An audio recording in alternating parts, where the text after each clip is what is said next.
Hi, and welcome back to another Wright Stew podcast. I'm Paul Stewart. I am Brian Wright, still on Monday, January 20th, 2025.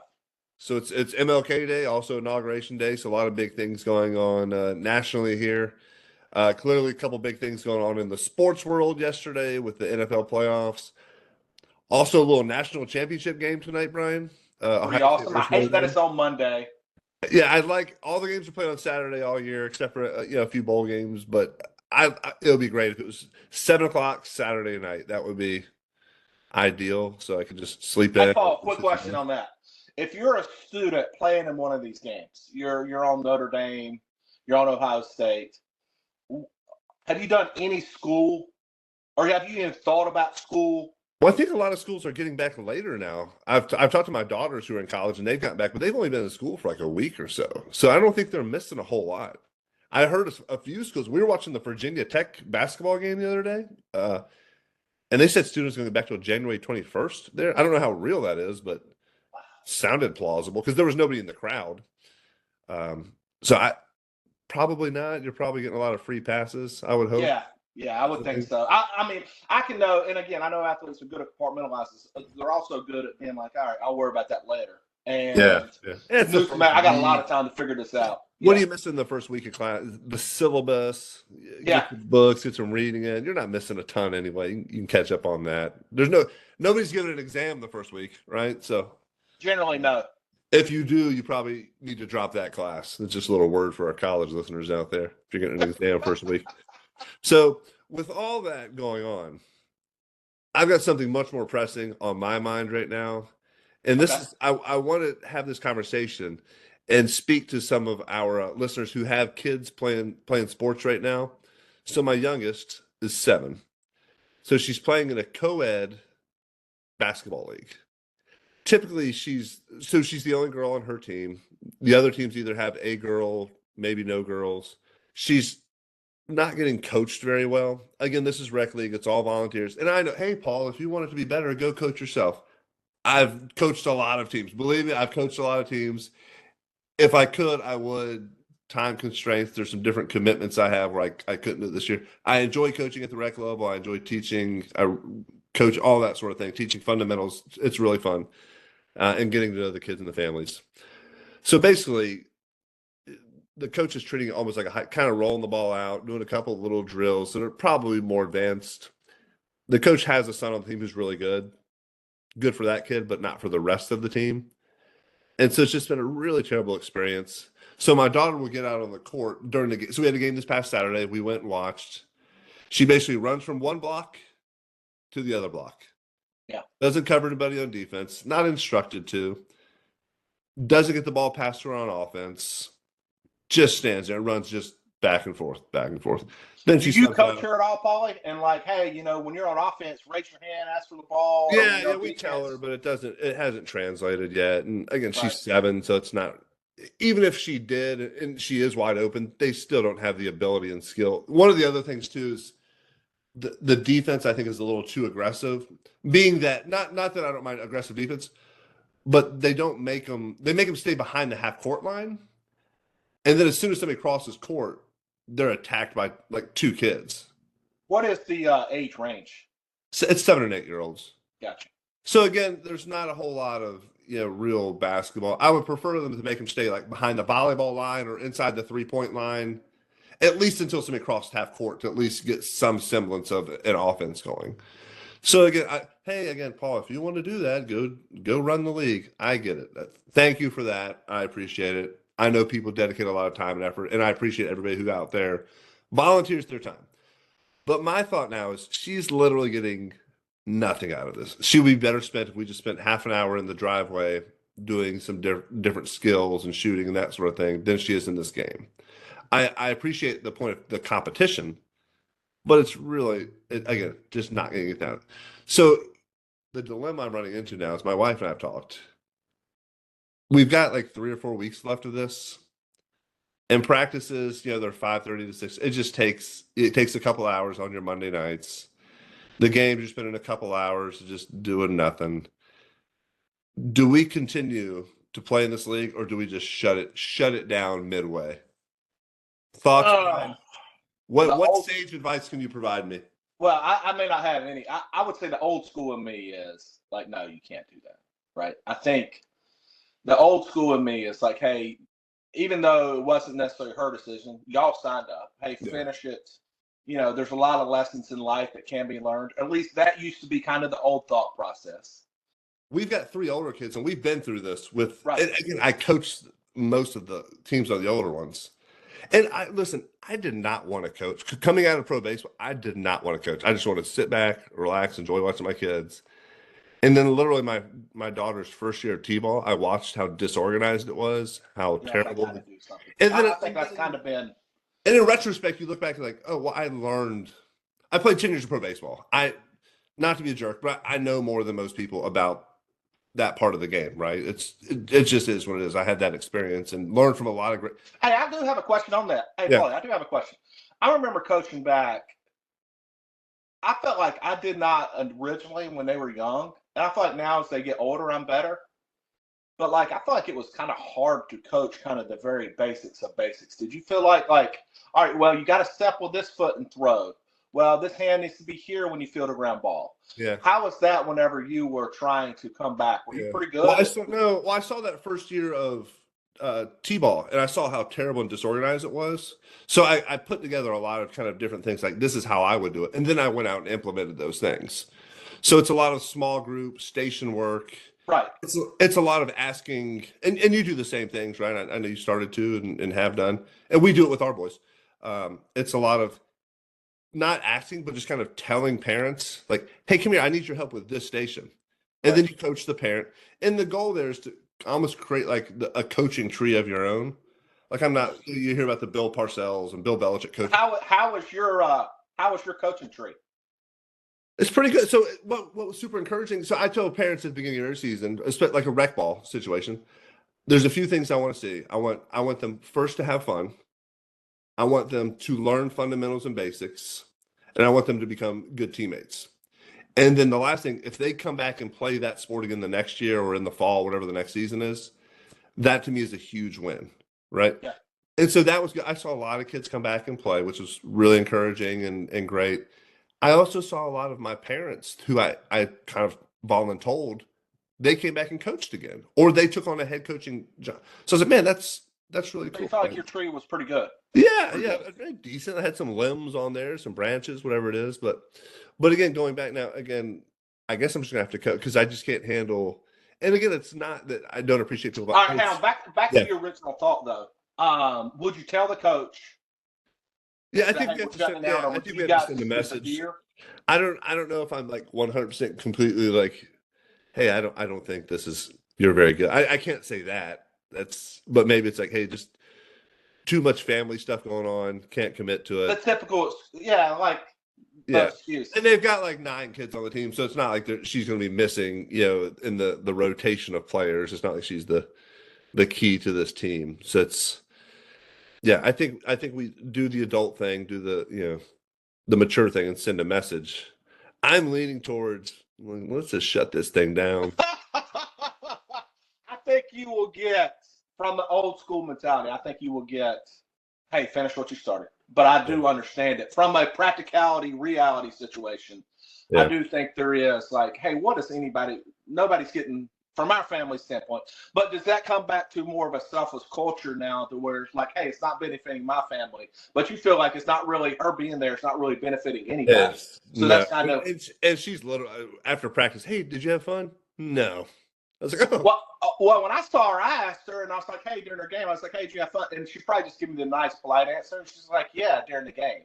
When I asked her post game, but it is it's a tough one, dude. It's a tough one. I think it's and you've done it. Yeah, and I've been through it. So, all right. So, if you're listening, if you're watching on YouTube, hey, it's okay to quit mid-season. Let us know in this situation, right? We're not encouraging just quitting something. And again, this is something we signed her up for. It's not like she's like, Dad, I want to play basketball. We're just trying to give her the experience of some different sports and different things, and maybe she'd like it if she got a little more guidance and coaching and that sort of thing. And maybe that's on me just to do that in the driveway. But so that's. Yes, that's what's been on the Stewart family's mind here for the past few days. So we'll let you. But again, if you're watching on YouTube, hey, throw a comment. Let us know what you would do in this situation. Yeah. And be nice, right? Don't call me a jerk or anything. Well, maybe I am, but Hey, our listener areas have expanded. We got So we do at the challenge, Yeah. or the 50 and 15 challenge, where we're trying to get to all 50 states. But you know what, Brian? We're breaking borders. We're going international. So I think we shared some of here are the international listeners we've had thus far: Germany, the Dominican Republic, Canada, and most recently we added Finland, Australia, and our friends in Japan. Yeah. Now the Japanese one I can confirm it's not VPN, right?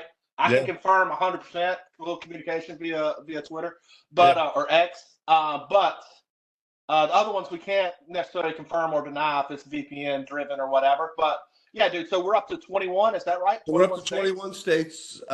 So yesterday we added Nebraska, Utah, and Louisiana. So we're up to 21. Feel good about ourselves. I think it's the new logo. Hey, the gear, obviously, the hat looks good. Flying off the shelves. Flying off the shelves. So so if you're a listener, go out there, make sure you share this content with other folks in other states, other countries. We'd appreciate that, and we'll keep adding to our list, and maybe we can get a deal with Babbel. Babbel, we can translate this. There's so much information coming out of our mouths. It needs to be translated in a bunch of different languages, maybe. Yeah, absolutely. So, Brian, big games in the NFL yesterday. We had, we'll start with the first one. The Eagles defeated the Rams of Los Angeles. Eagles move on to the NFC title game to play the Washington Commanders, an old school NFC East just battle. What did you see? What did you like in that Rams game? I think it was kind of like the old school kind of thought process was, hey, turnovers, right? The Rams had too many. They couldn't overcome them. Saquon was too much running the ball when they needed to get stops to have a chance at the end. They really held Saquon up except for two long runs that ultimately were, pretty big plays. The turnovers is what killed him. Fumbled by the running back for the Rams, fumbled by Stafford, interception, a couple of different things. Rams end up having 3 turnovers. That was essentially the difference in the game. The icing on the cake or the stamp or whatever you want to say was Saquon at the end. Yeah. Saquon Barkley get rushed for over 200 yards, had a couple of touchdowns, had the 78-yarder. Jalen Hurts played kind of a very pedestrian short pass. Let's win this game. He was 15 for 20. He took a safety. Yeah. Yeah, but I can't tell you how many passes he threw, probably more than 10 yards down the field. Not many. But then, man, how much fun is it to watch those games in the snow? It's funny. Cool. I think I may have had one game when I was a kid, if I can recall, or I may be making it up in my mind. I'm not sure which, but it seems like a fun, like I know when we were kids, we got to play football in the snow. That was kind of like the landing was. If it snowed, you were doing that, yeah. Yeah. It definitely it slows everything down. I feel like it gives the advantage somewhat to the offense, but the ball obviously is slick and hard, so it's hard to hang on to. And but yeah, both of those games. And you jump the Buffalo Ravens, kind of same story, different game. The Ravens turned it over a bunch of times, was clearly dominant. Andrews, 2 or 3 bad drops, a fumble. Yeah. I heard this morning he dropped 4 balls, Paulie, all year. 2 were in that game. 2 of them were in this game. Yeah, 2 of them were in this game. That one at the end. What a great, just kind of the game we expected, kind of the game we wanted. Buffalo, Baltimore, 2 just powerhouses slugging it out. And came down to Baltimore needed the 2-point conversion at the end and made that play, rolled to the right. Lamar probably could have made a little bit of a better throw. It was perfect. But if you ask Mark, he catches that ball 1,000 times out of 1,000. And or at least out of 1,001. Well, 1,001, I guess. Yeah, man, just a really tough play. And if Lamar didn't turn the ball over, right, the game's different if they don't have turnovers. And probably the Ravens have a pretty comfortable lead at the end. And then you're giving it to King Henry at the end, which is really difficult to stop. So Lamar had the fumble, he had the pick. And then Mark Andrews, man, had a fumble as well. The ball got punched out, and he had the drop. So he's Gosh, man, he's just going through it today. He probably hasn't slept a wink, and so yeah, your heart goes out to situations like that when guys make tough plays, and And again, not you know, never on those levels, right? And we never made it to those highest levels and those, more prestigious games. But I think we've all been goats, and goat and not the good way. yeah, Goat the way it used to be referred to, and it is. I remember losing some games, dropping balls, or not getting a hit, and baseball. And dude, you just feel like I didn't never want to talk to anybody. I just wanted to get away from it. I can't imagine that situation. Like, what does he go do to kind of reset himself? But that is kind of a thought process on how do you pull yourself back up yeah, and how do you reset. reset? Yeah, absolutely, and I'm sure he's probably going to take a couple of days, and like rightfully so. They all He's got deserve the it. whole, and he has the whole offseason. I bet he has Yeah, nightmares. Honestly, I mean, I had nightmares about things that I'd done or didn't do well, and I can't imagine doing it on that level and not having a chance to play another game for a yeah, long and that's time. that's Yeah, kind of the beauty of baseball, right? It's so many games to play, but when it's so final, it's so especially when you get to the playoffs, it's just you're done. That's it. Pack it up, yeah. head home. And I'm sure he'll spend a few days just kind of in his own head, and then hopefully he just gets back to it, starts hitting the weights, starts getting training done, and The jugs machine, pow, yeah, just pow. all jugs machine throwing bricks at him, whatever they do there. So Hey, yeah, it's Paulie, I've exciting seen games. now. Hey, Paul, I got something else just to. Hey, I've seen talking about jugs machine. Now there's a bunch of colleges and stuff. They don't see a ton of live BP now. They see a lot of hack attack, Yeah, a lot of machine driven BP. I used to hate it back in the day. I want to see an arm and that flow and getting in yeah. that rhythm. It Well, the is, Astros started doing that, right? yeah, A few years ago, and my son and I we went to a Pirates Marlins game down in Miami last night, or last year, and the Pirates were taking BP on the field from a machine.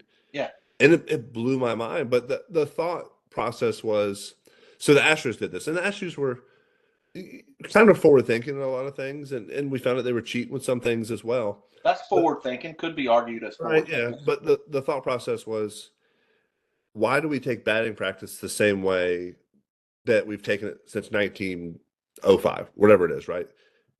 A pitcher throwing from 45 feet away, throwing 55 miles an hour. It's not. It does that get you game ready? So the Astros argued, we can't have guys out there just throwing 90 miles an hour. The best way to simulate that's a machine, right? So they just started putting balls in machines during batting practice. And I I think mean, the the Astros thing have been that pretty is, successful. I mean, they've done pretty well. yeah, for sure, for sure. I think the thing that's underrated, and I do it some with my son, so I should get closer to the season.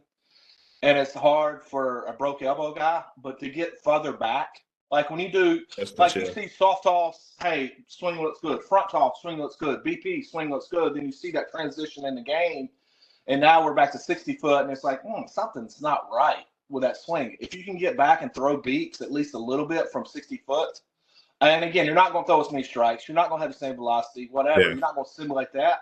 But what you can simulate is that back pass staying in the zone a really yeah. long time. And we did that with our travel team. I got back and stepped on the mound for a couple times, and I saw the boys just loved it because they wanted to get hit off of me so bad, and a few of them did. Right now, but I was mixing in fastball, changeup. I wouldn't call it I would call it a spinner at this point in my life, but a spinner was probably simulated what they were seeing, and drop a forkball every once in a Hey, can while. you still? You think you probably still get to the low 80s, right? If you, Oof. No, I don't think so. No, I'd say mid 70s, maybe. I don't know, but yeah, maybe I'll bump it up to 55 feet and be a little harder. But it's yeah. I mean, uh, I still throw a lot of strikes. I can hey, still throw. that makes me think of like the pocket radars and stuff, man, and how Yeah, all the metrics now, and we've seen all the different videos of ninth graders. I sent you one, ninth grade kid, supposedly a ninth grade low kid hitting 90s. Yeah, 90, and like how it feels like that needs to be like since that's the metrics that everybody is using well, to yeah, yeah. determine. And we saw that with my older daughters getting recruited. We see it with baseball, and you see it on every game now, like the exit velocity off the bat, launch angle, all that kind of stuff. And as we've talked to college coaches, they are measuring those things. And so that brings up a great point, Brian. Like how as coaches of young men now, what's the balance in teaching them, hey, here's how to play the game, but also this matters. How hard you hit this ball, whether it translates to a game or not, it matters. How hard you throw the ball across the infield. And we've all seen those ridiculous kid at shortstop, crow hops, launches it. Like, that's not. So again, I think there's got to be a balance there. And I think for a little while, it's swayed way too much towards metrics, like those measurable things. And I've talked to some friends who literally played in the big leagues, and they're like, "Hey, I wouldn't. If this is how they measured it when I played, I would not have been in the big leagues." Yeah, yeah. Because I didn't do all those things. I could hit. Yeah, I hit 300 in the big leagues, but yeah, it's interesting. So, I mean, I just so think we it's talked about interesting. I think Luis Ariz has on average the lowest exit velocity of all big leaguers.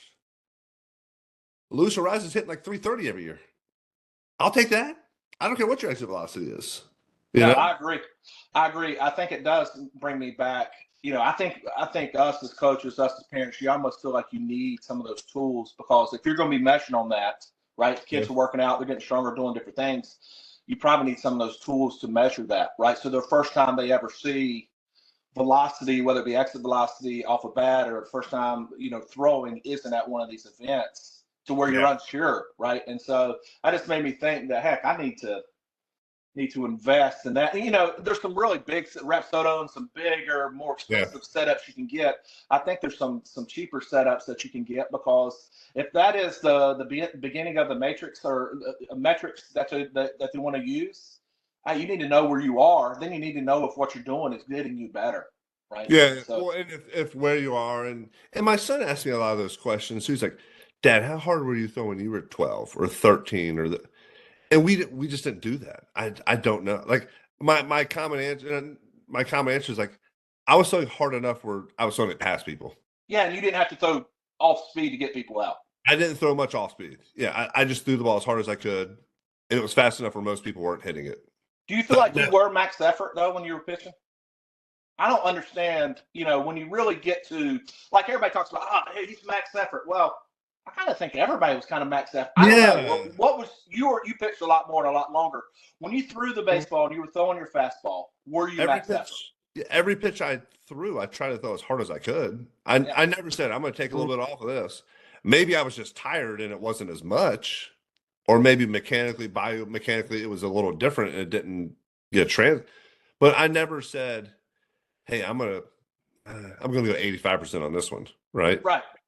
You were never able to take something off. Yeah. Maybe it's a different grip, or, turn the ball, pronate, supinate, turn it a little way, but it was never, let's slow this thing down.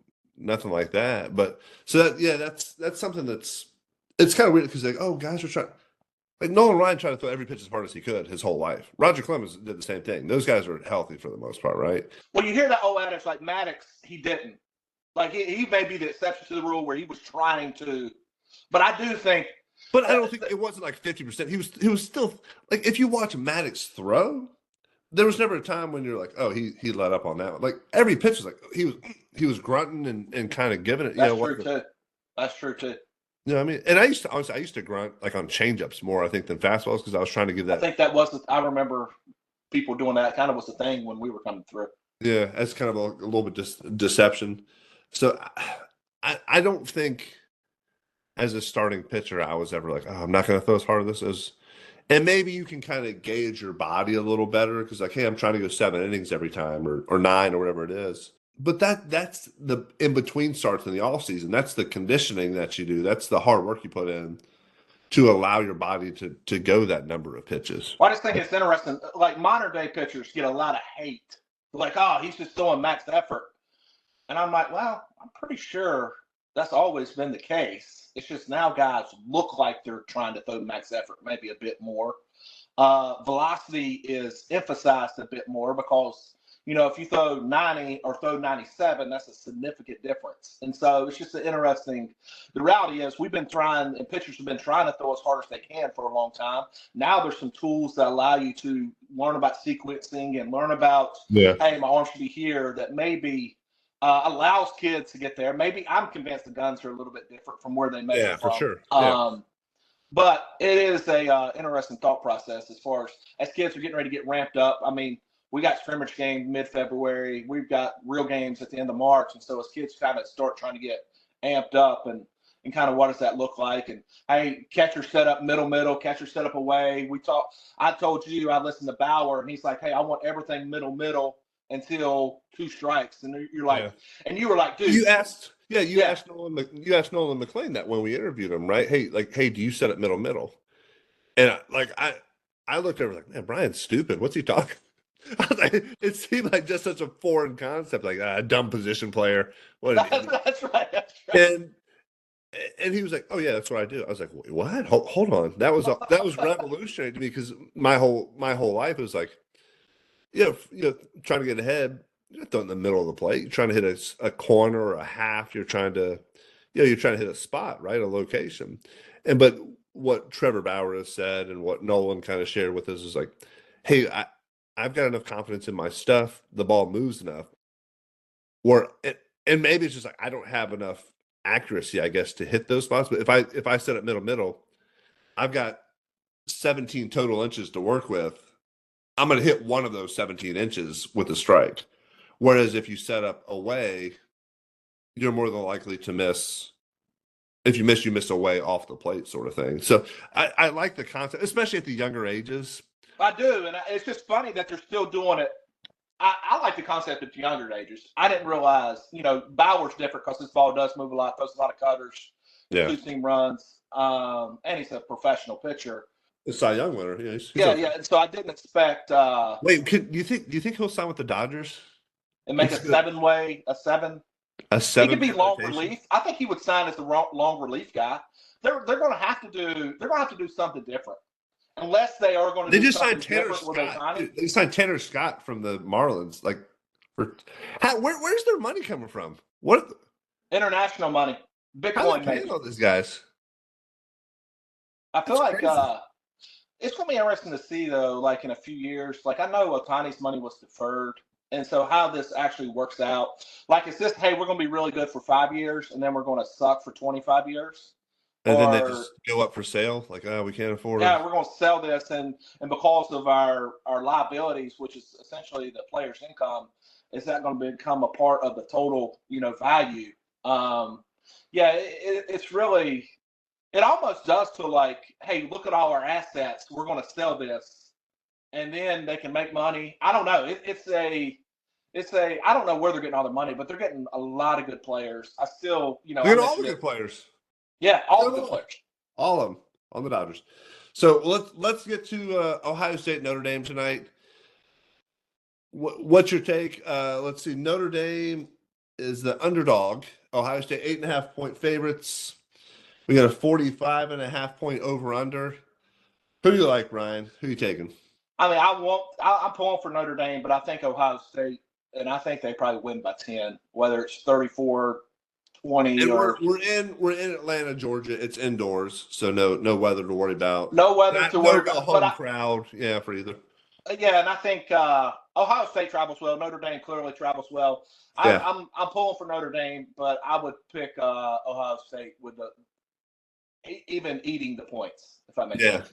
Yeah, I think I'm in the same boat. I think Notre Dame, although they are the huge, massive following across the country, have kind of become like the little guy in this situation, right? And I think Marcus Freeman, his humility and has gained a lot of fans over the past few weeks, and my son and I showed him Rudy for the first time this past weekend to kind of gear up for a little, Notre Joe Dame. Montana thinks the movie's a clown movie, but and I had to dispel some of that for my son. It's like, man, like when this movie came out, it was like the greatest football movie of all time. And then, you didn't know that it was completely fabricated. Over the past 30 years, there are some truths certainly to the movie, right? It's not totally made up.